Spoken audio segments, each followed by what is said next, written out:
Episode शुरू होता है एक छोटा सा फ्लैशबैक से, जहां हम देखते हैं कि नयनिका प्रेग्नेंट है और राजीव उसका काफी केयर करता है।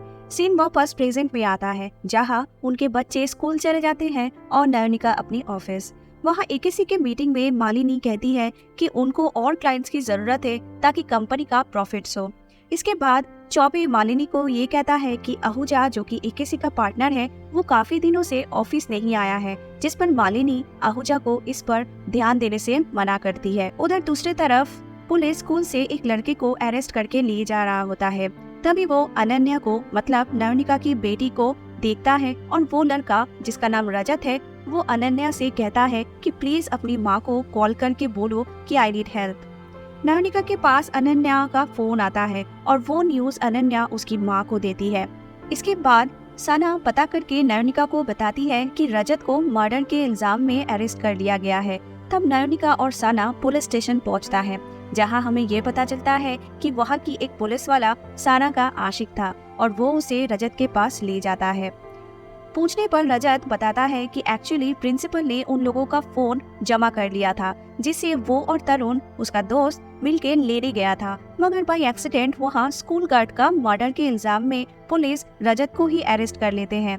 रजत के पेरेंट्स भी वहाँ तभी आ पहुँचते हैं और हमें ये पता चलता है कि वो लोग नयनिका की फैमिली फ्रेंड्स रहते हैं। और फाइनली नयनिका ये केस को हैंडल करने के लिए राजी हो जाती है, मगर ऑफिस पे जाके नयनिका ये केस लेने से मना कर देती है, क्योंकि रजत उसकी बेटे जैसा है और इसलिए वो आर्गुमेंट करना नहीं चाहती थी। तो नयनिका के मना करने पर जूनियर लॉयर धीरज को फाइनली ये केस मिल जाता है। धीरज और नयनिका सेम पोस्ट में काम करते थे एज ए जूनियर लॉयर और दोनों के बीच चलता रहता था।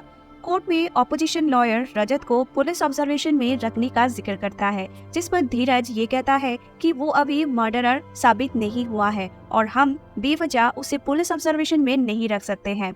इस पर ऑपोजिशन के बयान और रजत के मर्डर सीन में रहने के कारण जज उसे ऑब्जर्वेशन रूम में ही रखने की ऑर्डर देते हैं। बाद में पता चलता है कि तरुण ने रजत के खिलाफ गवाही देकर लॉयल्टी ले ली है और जिसके वजह से रजत फंस गया है। दूसरी तरफ विजन मोटर्स के एकेसी के साथ कॉन्ट्रैक्ट एक्सटेंड ना करने की वजह से चौबे डायरेक्ट उसके बॉस सलूजा से मिलते हैं और कॉन्ट्रैक्ट आगे एक्सटेंड ना करने का कारण पूछते हैं, जिस पर सलूजा ये कहता है कि उसने बस किशोर की वजह से ही एकेसी के साथ डील साइन किया था, मगर अब वो इसमें इंटरेस्ट नहीं रखता है। तब चौबे उसे ये यकीन दिलाता है कि उसकी डिवोर्स केस में एकेसी उसका हेल्प करेगा और डिवोर्स सेटलमेंट का पूरा काम करने का कोशिश करेगा, जिसमें उसका ही फायदा है। विजन मोटर्स का बॉस मिस्टर सलूजा इस पर राजी हो जाता है और इस टॉपिक पर बाद में डिस्कस करने के लिए कहते हैं। अगले दिन नयनिका, साना और धीरज रजत के स्कूल जाकर क्राइम सीन को फिर से चेक करते हैं और इसी बीच स्टूडेंट्स से पूछताछ करने पर यह पता चलता है कि तरुण को एंगर इशू था। वो सबसे लड़ाई झगड़ा किया करता था, जिसकी वजह से उसे स्कूल से सस्पेंड भी किया जा चुका है। दूसरी तरफ हम ये देखते हैं कि स्कूल में रजत का केस हैंडल करने से अनन्या के दोस्त उसकी माँ को बहुत सपोर्ट करते हैं और इवन उसके फ्रेंड्स भी अब उसके साथ अच्छे से बात करने और साथ लंच वगैरह करने लगे थे। नेक्स्ट डे हम देखते हैं कोर्ट में तरुण के बताए कहानी के ऊपर जज यकीन कर लेते हैं, लेकिन धीरज के ये बोलने से कि वो डरा हुआ था, इसलिए शायद वो झूठ भी बोल सकता है, जिस पर पुलिस ये कहता है उसने हर बार सेम स्टोरी ही बताया है और तरुण ने पुलिस के साथ पूरी तरीके से कोऑपरेट किया है। तब जज विटनेस को खुद से सुनने का ऑर्डर देते हैं। इधर अनन्या अपनी एक दोस्त को घर लेके आती है और उसे अपनी रूम ले जाती है, मगर तभी उसकी दादी वहां आ जाती है और उस लड़के को वहां से जाना पड़ता है, जिस पर अनन्या की दादी अनन्या पर बहुत ही गुस्सा करते हैं। इधर कोर्ट रूम में तरुण अपना कहानी बताता है कि किस तरह उन दोनों ने मिलकर स्कूल के प्रिंसिपल के रूम से फोन चुराने का प्लान बनाया था। रजत प्रिंसिपल के रूम में गया था और तरुण नीचे गार्ड दे रहा था। तरुण ने गार्ड को स्टेयर से ऊपर जाते देखा था। इसके बाद रजत और गार्ड के बीच बहस हुआ था और फाइनली रजत ने गार्ड को धक्का देकर नीचे गिरा दिया था, जिसके वजह से उसकी मौत हो गया है और ये सब तरुण ने होते हुए देखा था। धीरज ने तब तरुण से सवाल पूछने का कोशिश करता है, लेकिन जज ने माइनर सस्पेक्ट के कारण उसे सवाल लिखकर कोर्ट में सबमिट करने का ऑर्डर दिया। रात को घर आकर नयनिका को अनन्या का ये काम पता चलता है और उसकी दादी ये सब नयनिका को बताती है। तब नयनिका को अनन्या पर बहुत ही गुस्सा आता है और वो डांटना शुरू कर देती है और नयनिका ये कहती है कि अगली बार किसी को घर में लाने से पहले मेरे से पूछ लेना। रात में फिर से साना और नयनिका क्राइम सीन में चली जाती है कुछ क्लू सर्च करने के लिए। तभी जहाँ साना नीचे खड़ी रहती है वहाँ ग्राउंड की टैप ऑन हो जाता है और वो भीग जाती है।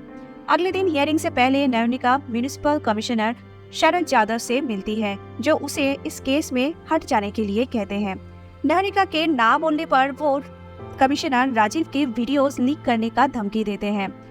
इसके बाद कोर्ट में नयनिका जज को ये बताती है कि प्रिंसिपल की बयान के मुताबिक रोज रात 9 बजे स्कूल का स्प्रिंकलर सिस्टम ऑन हो जाता है और वो 15 मिनट तक ही चलता है।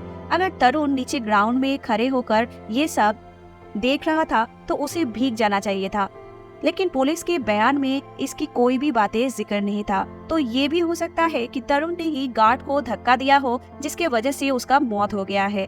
इसके बाद कोई प्रूफ ना होने की वजह से कोर्ट रजत को आजाद कर देता है और पुलिस को इस केस पर और इन्वेस्टिगेशन करने का ऑर्डर दे देते हैं।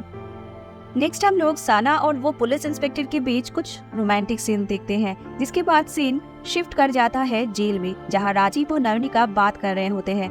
पूछने पर राजीव ये बताता है कि शरद ने रोड का कॉन्ट्रैक्ट लिया था जिसको वो इलीगल तरीके से पास करवाना चाहता था और ये भी बोला था कि उसकी एक कट राजीव को भी दिया जाएगा, जिस पर राजीव ने मना कर दिया था। और उस दिन से राजीव और शरद के बीच दुश्मनी आ गई और शायद अब वो ये टेप्स वायरल करके राजीव से बदला लेना चाहता है। दूसरी तरफ नयनिका के घर के बाहर एक गिफ्ट आया होता है जिसे उसकी 2 बच्ची खोलती है, जिसके अंदर एक पेन ड्राइव होता है जिसमें राजीव की 6 वीडियोस होती है। फिर अनन्या और उसकी बहन ये डिसाइड करती है कि शायद कोई उन्हें और उनकी माँ नयनिका को डराने की कोशिश कर रहा है और इसलिए वो दोनों डिसाइड करती है कि इस बात को वो लोग सीक्रेट ही रखेगी। और यहीं पे एपिसोड 2 खत्म हो जाती है। नेक्स्ट एपिसोड की एक्सप्लेनेशन सुनने के लिए वीडियो को लाइक करें और चैनल को सब्सक्राइब जरूर करें।